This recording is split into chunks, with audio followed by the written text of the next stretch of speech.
excited to host a session where my old friends and new connection in the healthcare investment industry will discuss the growth of this vital asset class. Let me start with a fact. Over 60% of the world's population reside in Asia.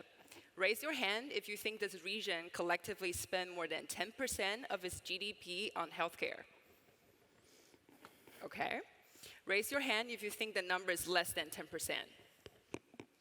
Okay. The correct answer is about 5%. So this dichotomy of population versus healthcare spend means only one thing to me, which is growth. This region will contribute over 40% of growth to global healthcare spend in the next decade and double the rate in the world. Healthcare could reach 2.5 trillion by 2030 in China and has already surpassed 372 billion in India. Japan, on the other hand, has one of its highest healthcare spend to GDP levels in Asia, but this is still far lower than that of the US. My name is Lily. I wear many hats: investor at a multilateral sovereign wealth fund, a philanthropist, and a change agent. Many of you may know me as an industry partner for SALT and iConnections, the founder of �her_value, the largest and the only woman in finance philanthropic organization in China that made history this year on March 8th, International Women's Day.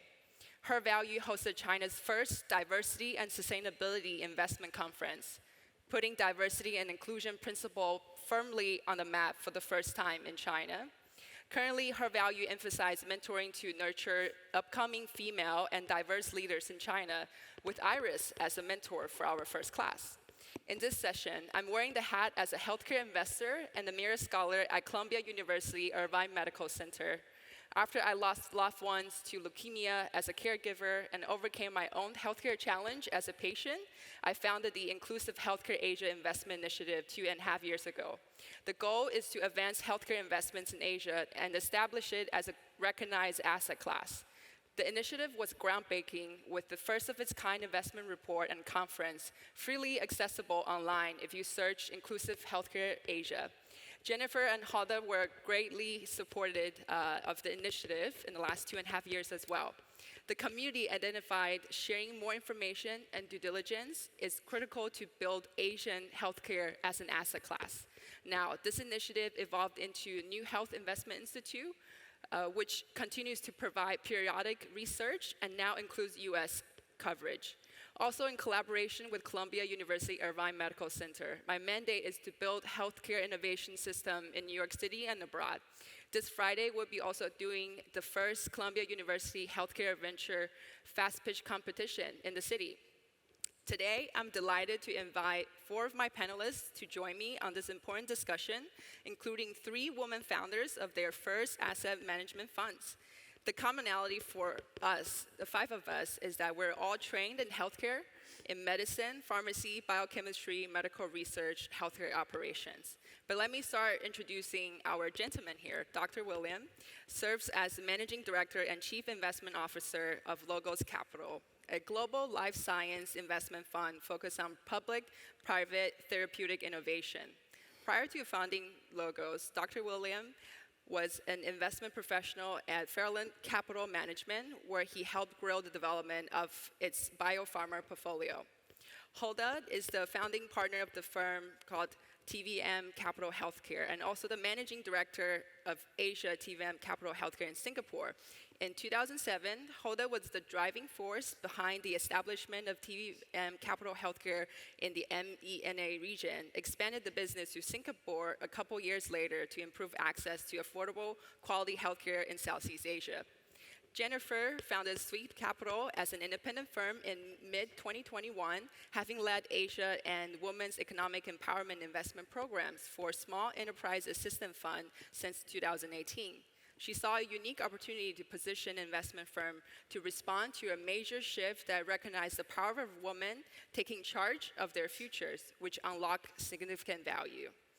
Iris is the founding partner and chief investment officer of TruMed Investment. TruMed is a specialized asset manager in Chinese healthcare with public equity investment strategy as one of its core offerings. Prior to founding TruMed, Iris was a partner of OrbiMed. Previously, she was a director at Credit Suisse and head of Asia and China healthcare research team. So now my first question is to Iris. Let's start with China, a major healthcare market in Asia with 1.3 billion people and over 95% of the population is covered by medical insurance. What are your insights on healthcare investments fundamentals in China? Why is now the right time to invest in China healthcare, and what do innovations look like? I think it's always good time to invest in healthcare. Because healthcare provides a secular growth. So people always want to live longer, become healthier, and happier. And if we think about the healthcare markets, it's not just one single universal sector. It consists of maybe hundreds of different subsectors. So we invest in very broad healthcare, including medical device, equipment, services, big pharma, biotech. So it's a lot of different species of natures within this healthcare. So what is, I feel very positive is that if you look at the healthcare expenditures in China, it continue to grow at least a high single digit per year, always faster than the GDP in the past few decades, and I believe it will continue to be so in the next decades as well. But as a percentage of the healthcare in the total GDP, so China is still behind of that figures in many developed countries. So within this growing pie, what is even more interesting is that the mix of this pie is always changing and driven by the innovation and also the talent inflow.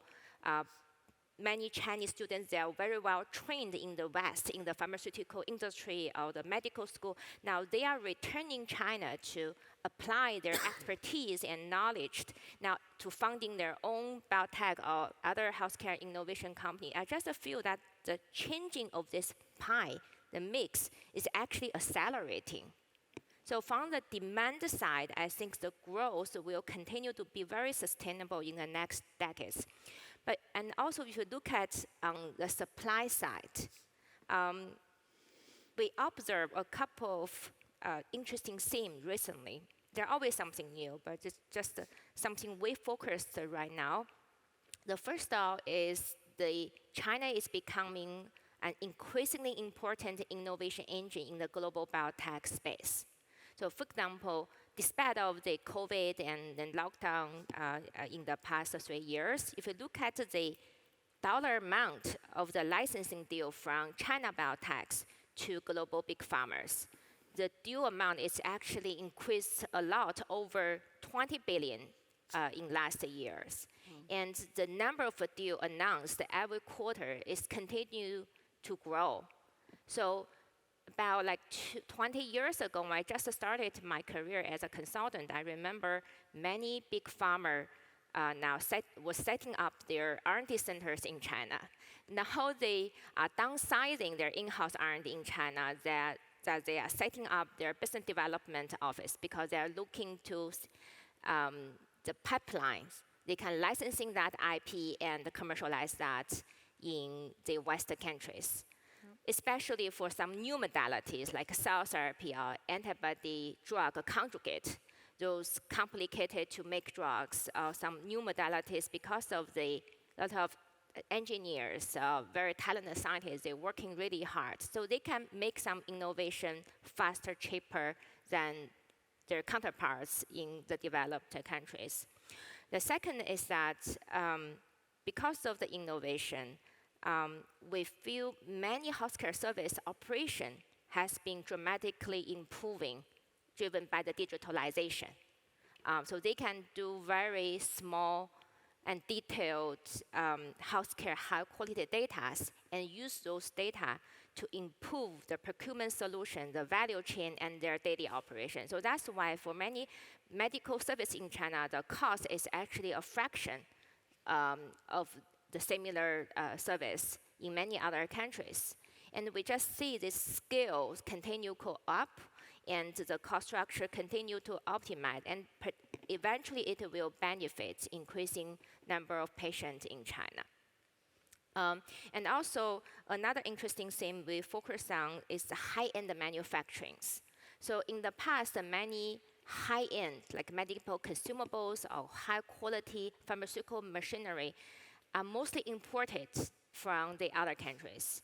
And now we see a clear trend that import replacement is happening very fast. Again, it's driven by the talented dividend, engineer dividend. So if the Chinese, they can figure out how to make chips, I believe they can figure out many high-end manufacturing like EV, sooner or later. There's something the same, happening the same in the healthcare-related manufacturing. Not just the CDMO for biologic drugs, it's also many high-end equipment or consumables, life science and tools. The same is happening right now. So I'm very excited because from a bottom-up approach, we can always find something new, always some more innovative, always something more cost-effective to replace the existing. So this pie is continue to evolving and changing. Thank you, Iris. I think that's a very interesting insight, which we'll come back to. Dr. William talked about how Asia plays in his portfolio as well. Very interesting insight on the trends. And now my second question goes to Hoda. Let's turn to Southeast Asia, which is home to Indonesia, the third most populous country in the region, with nearly 90% of its population under healthcare coverage, along with other smaller economies. What are the key drivers for investing in healthcare in Asia? Do healthcare innovation actually generate profit in this region, or they're merely cash burners in these economies? Thank you, Lily. Thank you for everybody to have me here. Very good question.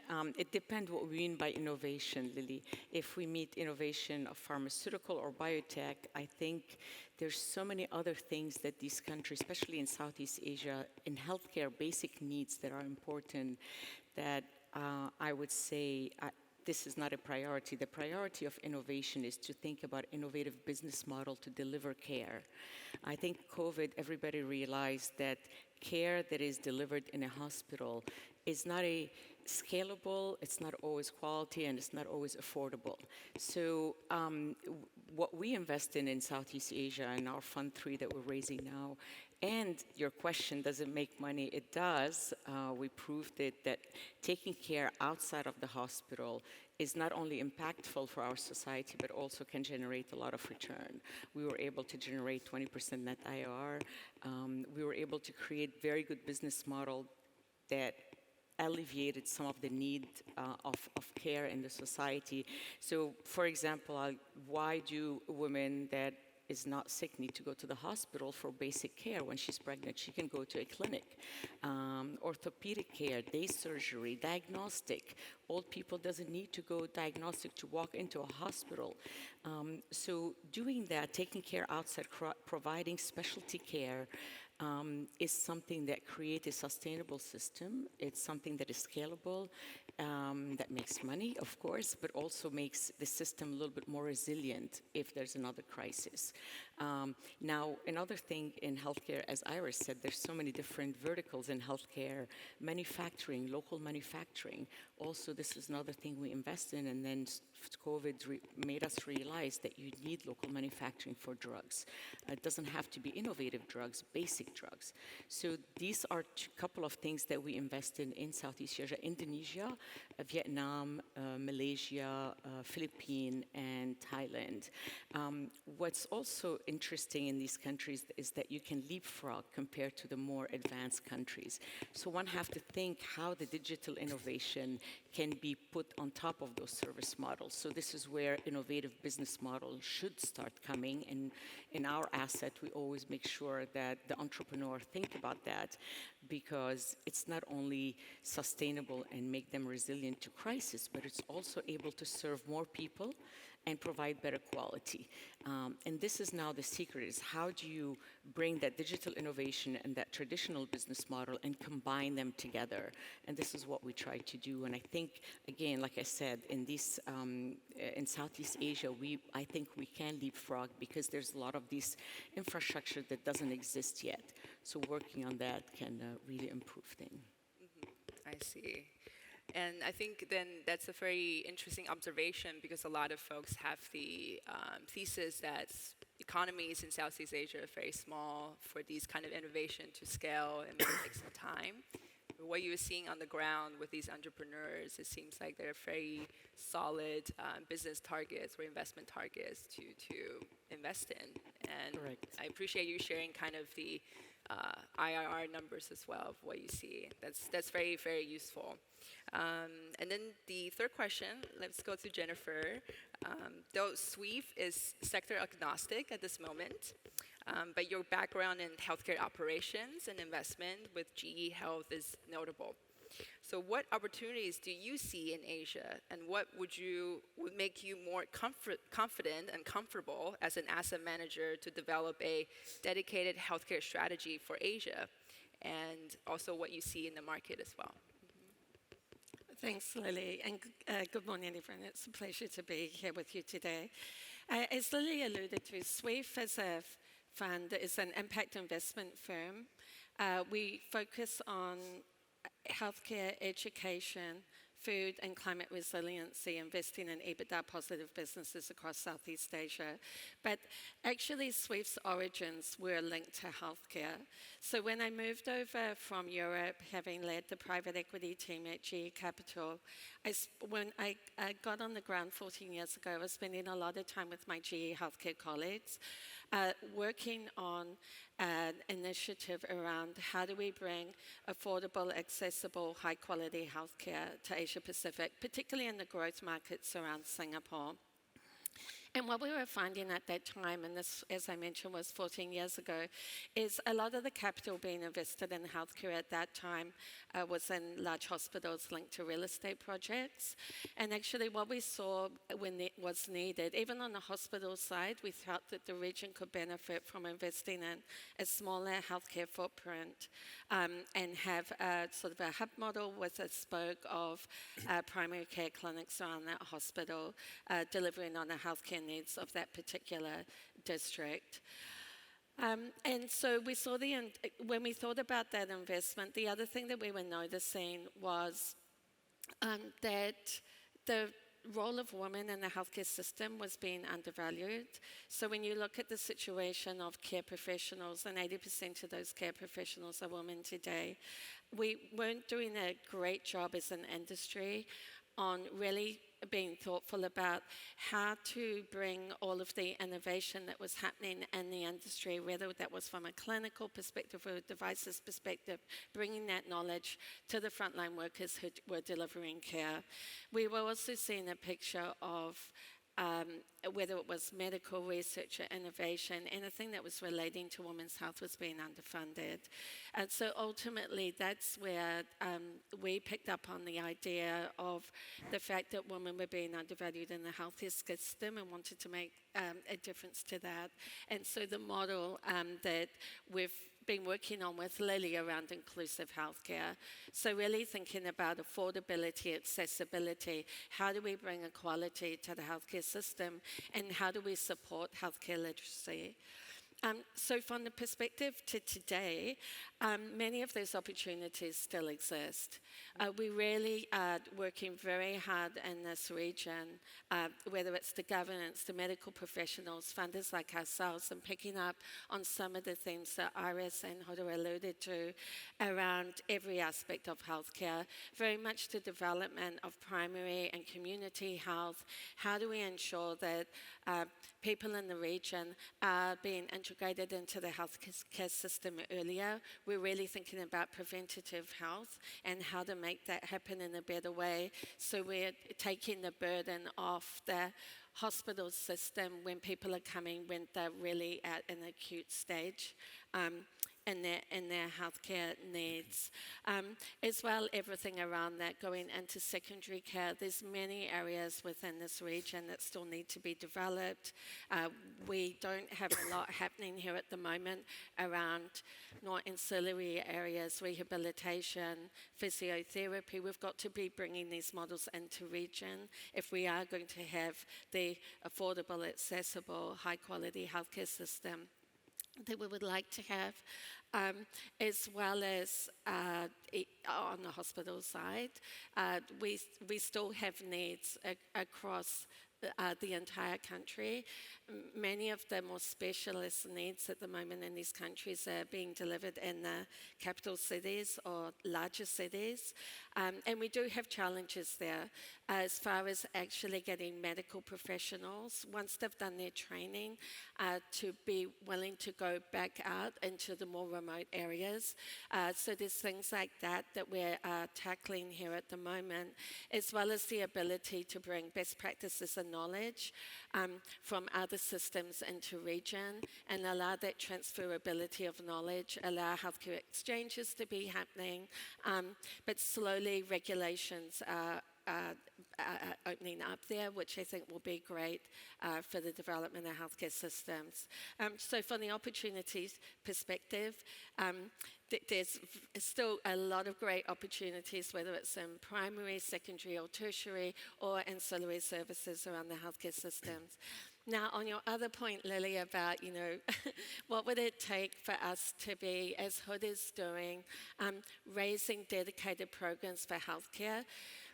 I think what we're seeing at the moment, even when we're out raising a more generalist fund, is there's still a lack of understanding around capital providers, allocators on this region in particular. On Southeast Asia, it's a very small or non-existent part of many portfolios, even where investors have an allocation to Asia. A lot of that allocation is going into developed Asia first, and then when people are thinking about growth Asia, they're tending to concentrate more on China and India. And so Southeast Asia is something that isn't being as followed as much as it could be, but it's actually a region that offers a lot of opportunity. If you look post-COVID and you see the GDP growth continuing to come through in all of the countries in this region, and then you're thinking specifically like as sector healthcare, which is incredibly defensive, we do see that it is a great place to be investing in any portfolio at the moment, and would very much encourage all of you to be considering the opportunities in this region. That's absolutely correct. I think we quoted the number in the beginning. 60% of the world's population live in this region, and only 5% of GDP is spent on healthcare here. So for me, that means lots of growth will be coming from this region. And now let's shift gears a little bit to healthcare investing from a more global scale. This question is to Dr. Williams. So how do you approach asset and risk allocation in Asia? What role do life sciences companies in Asia play in your portfolio?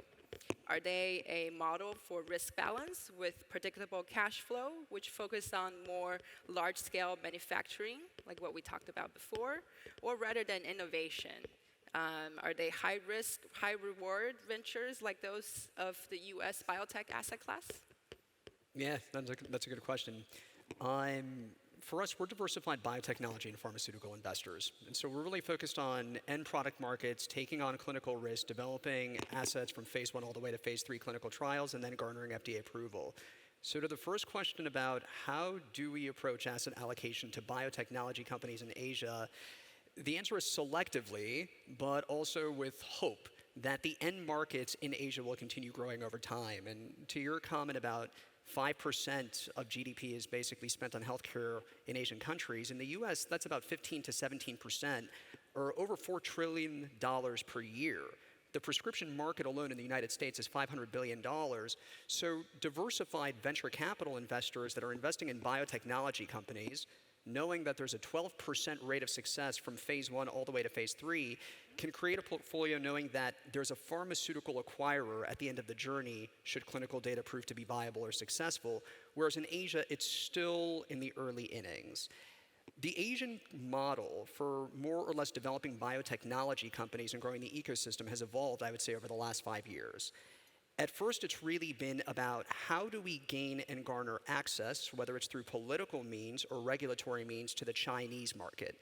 And you can find large companies like BeiGene who are able to in-license portfolios like that of Celgene and Amgen in order to really kickstart their operations of how they can scale commercial revenue, followed by companies like Zai Labs and Everest, and there's a slew of these.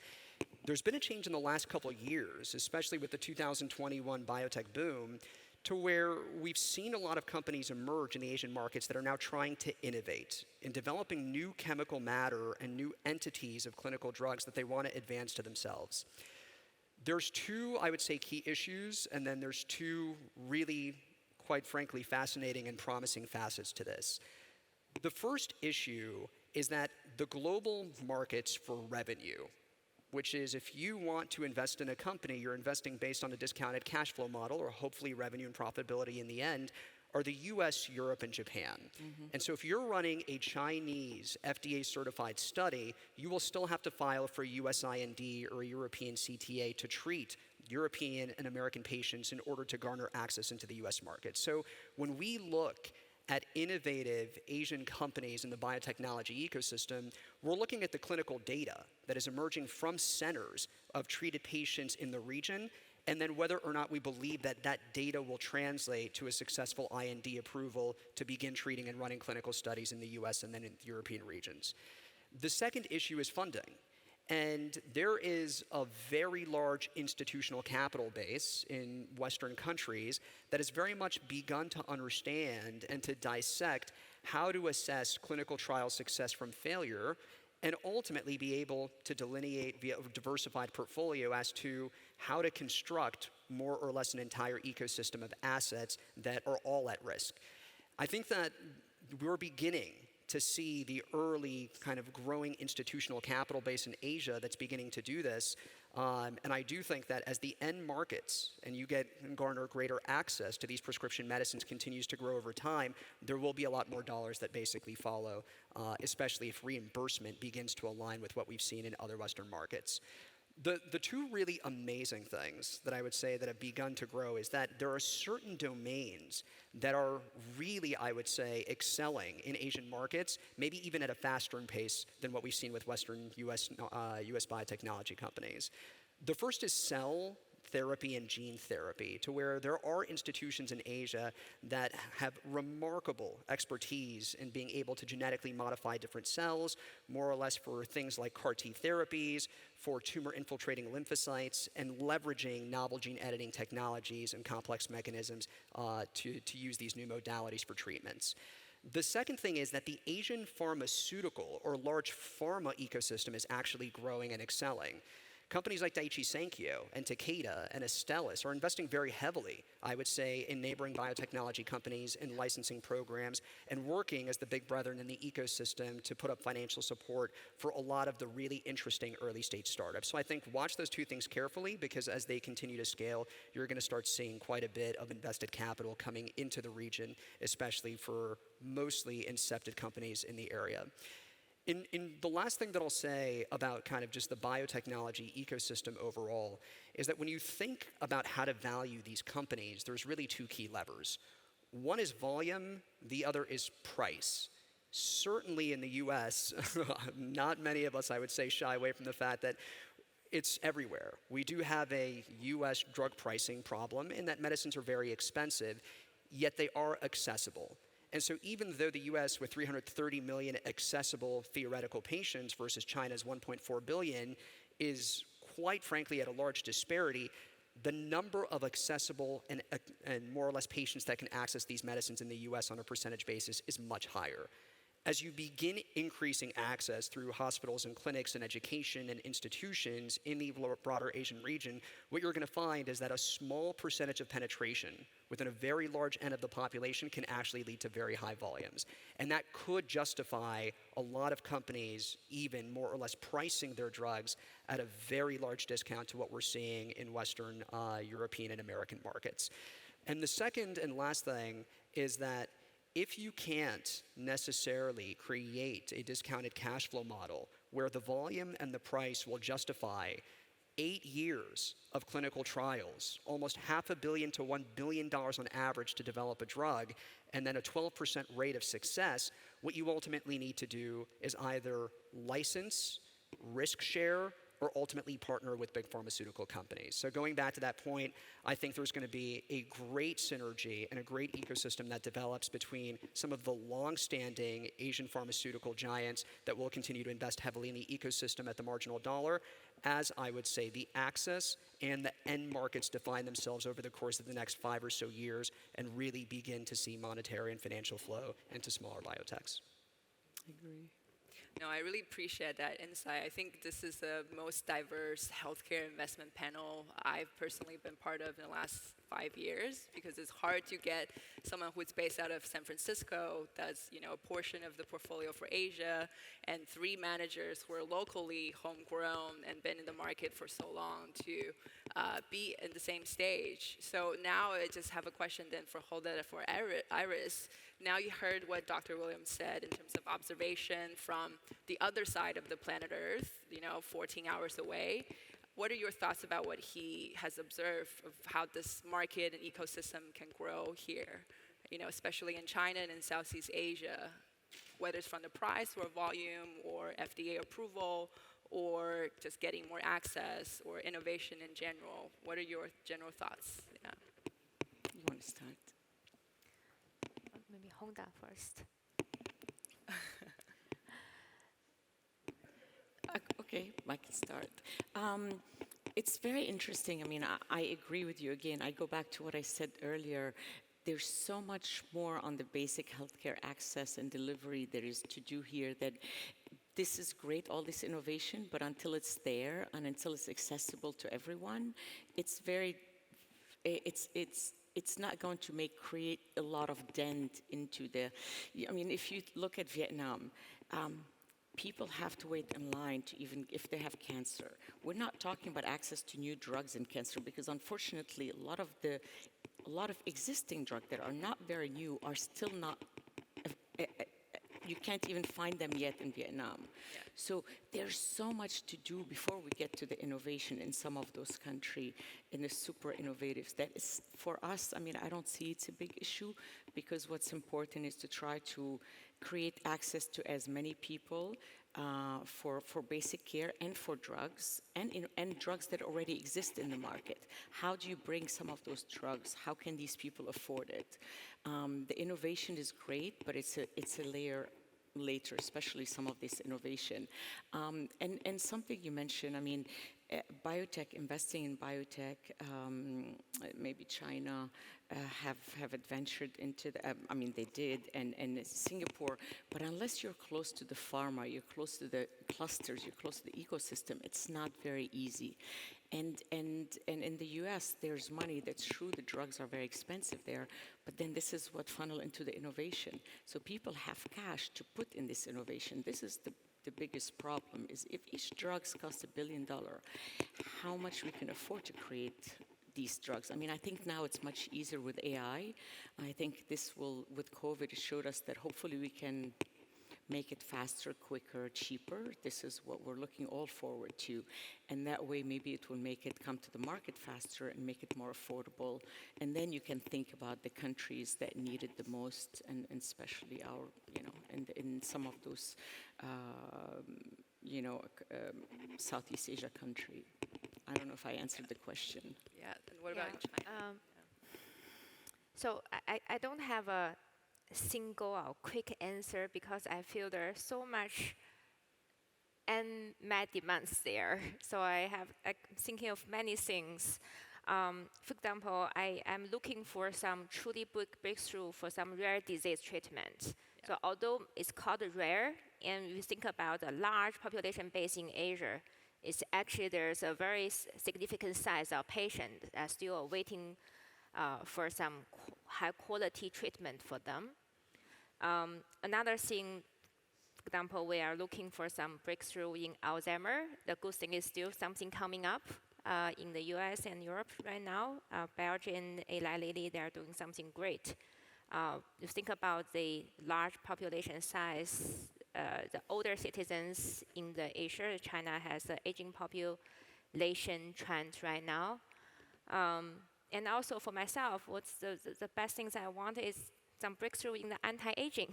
We always want to stay young, live longer, and becoming more energetic when we're growing old.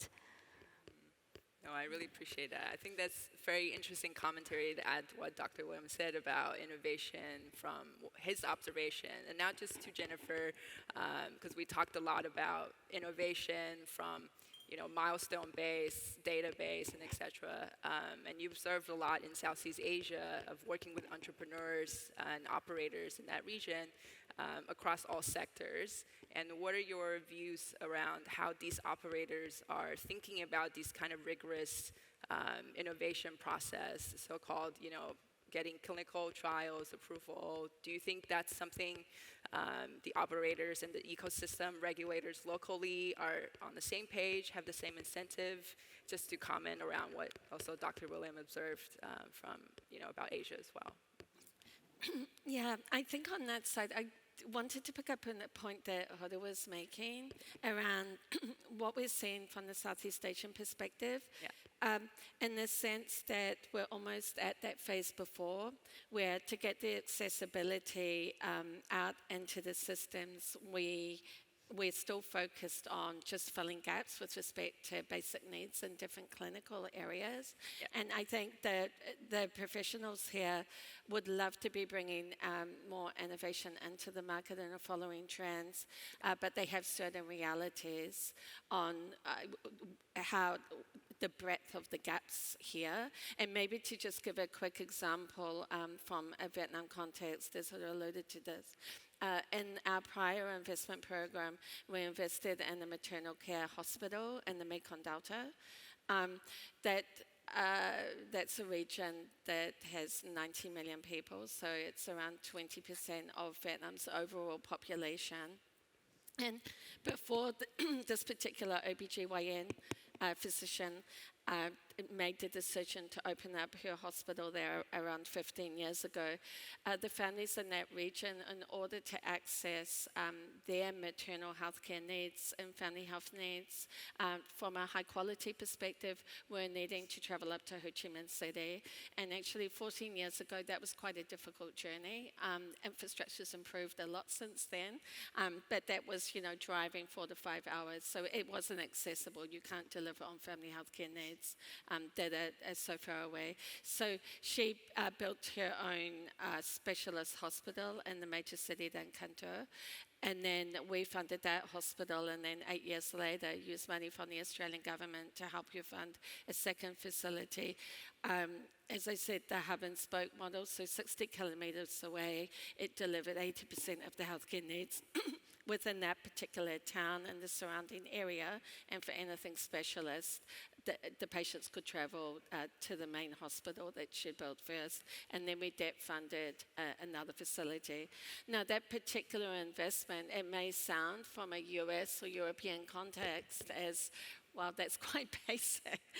But from an investment opportunity perspective, that hospital was developing at 25 mid-20s EBITDA margins, growing 40, 50% year upon year. So actually from an investment perspective, that was the type of investment that was still going to be driving a PE return. So these investments are here to drive those types of returns, even though we may still be tackling the more basic needs.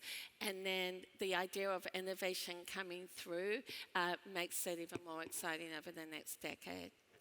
No, I really appreciate that. The reason why I asked those follow-up questions is I can see, there may be some bridges that need to be further built, right? From allocation perspective, from return perspective. But at the end of the day, Asia healthcare investments is a robust asset class. We hope, or at least I hope, there will be more comparables. That's like, Iris' TruMed investment fund. That's like Hoda's, TVBAM healthcare for Southeast Asia, and more funds, should Jennifer decides to dip into the healthcare specific strategy. More comparables like that will give allocators some confidence around the performance and the quality of investments in this asset class. I know we maybe have, only a little bit of time, but the five of us are all have one commonality I see in the 40 minutes is we care about patients. End of the day, Iris is trained in biochemistry, and Jennifer spent a long time in GE Health, and Hoda is trained is also in pharmacy, and Dr. William is a physician himself, and I'm trained in medical research. So what is the healthcare innovation you want to see for yourself as either a patient or a caregiver? And I think would be a wonderful way for us to end this conversation. Yeah, Dr. William? I would pay attention to the obesity drugs that are coming out, the GLP-1s and the GIP dual combo agents, because they're not only kind of seeing obesity as a lifestyle choice, but almost a disease. And the clinical trials that have come out from Eli Lilly and Novo Nordisk are not only necessarily showing 20% of body weight loss, they're showing profound cardiovascular mortality benefits, chronic kidney disease benefits, you're seeing stroke reductions, and with treatment over time, over the course of many years, you are going to start seeing various morphology changes across a wide variety of different organ-based disease. They're not, I would say, without side effects, and so there's certainly, I would say, areas of improvement that we're looking, and we're trying to invest where the puck is going as opposed to where it is today. But I do think that the modification of what the GLP-1 and GIP drugs are doing, especially as that more or less expands across the globe, are going to see a major reduction in major cardiovascular disease categories. Interesting. Thank you. One thing I would like to say, Lily, is that we are very lucky here, and we're all in healthcare where we can, this is an investment conference, where we can provide amazing return for our investor and ourselves, but also make a difference. Jennifer's talking about impact. I mean, how can you create more impact than improving people's life, as you said? So being able to do both, do well and do good, is something that we're blessed to have. So this, for me, gives me a lot of satisfaction and deal with all the challenges that we need to deal with. You ask a very interesting question, what do you want for you and your caregiver? I don't know, the first thing that comes to my mind is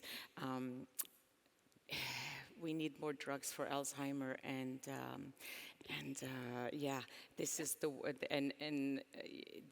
one thing that scares me the most is not growing out in longevity, healthy, but just keeping your mind and not losing your mind. I think this is something that is very depressing, and I hope we come up with some drugs for it. I'm really conscious of time, so I'll keep it short. I think, for me, that trend globally to focus on patient empowerment, so really getting the patient much more involved in the process of the delivery of care is something that I really believe in that focus, and that cuts across all healthcare systems around the world. Yeah. Besides the strong echo to the other speakers, so I just hope more confidence and convictions in investing in healthcare. So as a healthcare investment manager, I feel I have a mission. It's kind of like a calling that if we can utilize our expertise and allocate the capital and resources to the better scientists, the better entrepreneurs who can make better healthcare products or provide better healthcare services, actually our daily work is indirectly helping many patients. I agree. I think that's the commonality amongst all of us. And for me, I wish there was just a magical drug that can solve all diseases. But we would be out of business right away. So, but thank you so much for the time. I really appreciate your insights. And this has been a wonderful panel. And I hope it provides some overview of healthcare investments in Asia. Thanks, guys.